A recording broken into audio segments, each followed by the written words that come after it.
The fire between us. The rain hit the cracked sidewalks of Willow Creek, that tiny town people only passed through but never stayed. Except for me. I'd stayed. Because no matter how much I hated this place, it still held pieces of who I was and maybe pieces of who I could have been before he ruined everything. Ethan Cole. The name still tasted like smoke and trouble.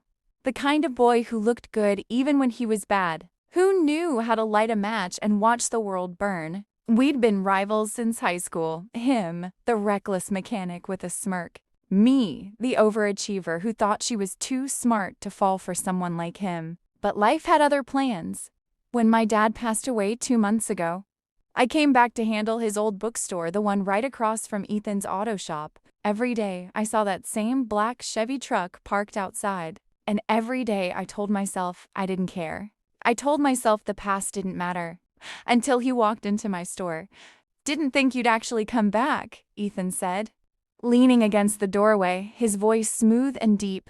That southern drawl still lazy and dangerous. "I didn't think you'd still be here," I shot back, pretending not to notice how good he looked, the tattoos down his forearm, the oil on his skin, the same dark hair that used to fall into his eyes when he'd laugh at me years ago. He grinned.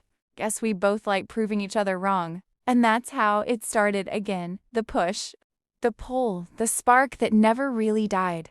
He came by the store more often, pretending to look for books he'd never read.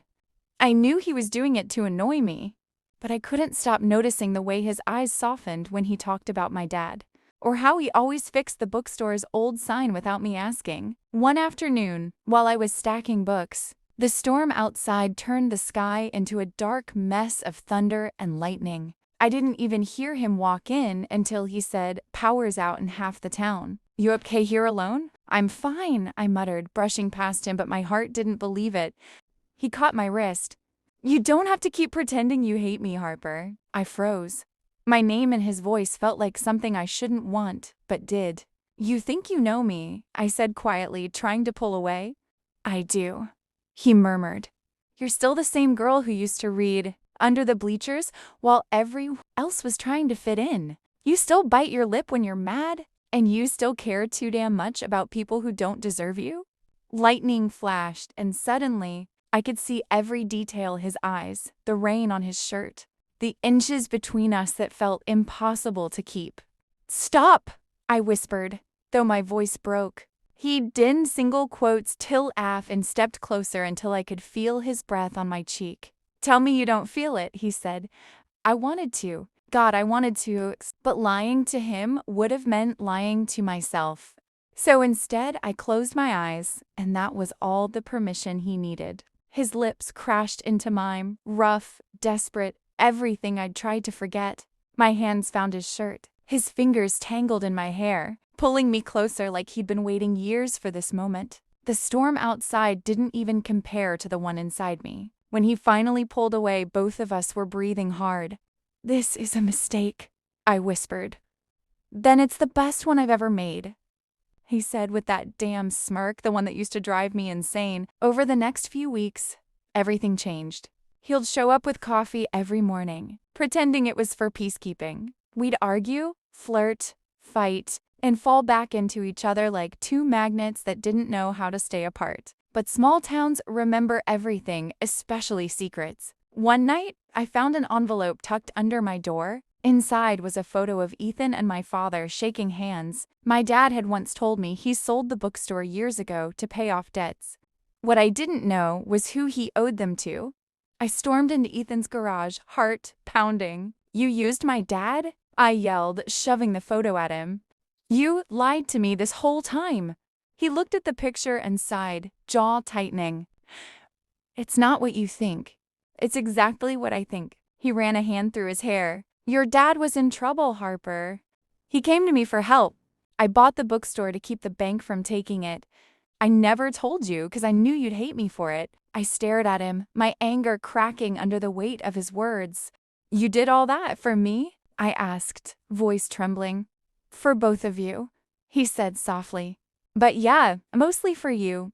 The silence that followed was heavy, full of everything we'd said and everything we hadn't. I don't know if I can trust you, I whispered. He nodded slowly. Then let me earn it. For once, Ethan didn't try to argue or charm his way out of it. He just left, quietly, respectfully, like he finally understood that love wasn't about winning. It was about waiting. Weeks passed. I buried myself in the bookstore, in work, in pretending I didn't miss him. But one evening I found something under the counter, an old journal. My dad's handwriting on the cover. Inside, he'd written about the night Ethan helped him, about how he wished I'd see the good in him one day. I cried until I couldn't anymore. Then I did the only thing that felt right. I walked to his garage. He looked surprised when he saw me standing in the doorway holding that journal. I read it, I said. Everything. He wiped his hands on a rag, eyes cautious. And I think I owe you an apology. Ethan took a slow step toward me. For what? For running away from something real. He smiled, not that cocky, flirty smile this time, a real one. You sure you're ready for this, Harper? I nodded. I've been ready since the day you walked into that bookstore. He didn't wait another second. He pulled me close, kissed me like he meant forever. And for the first time in years, I stopped fighting what my heart wanted.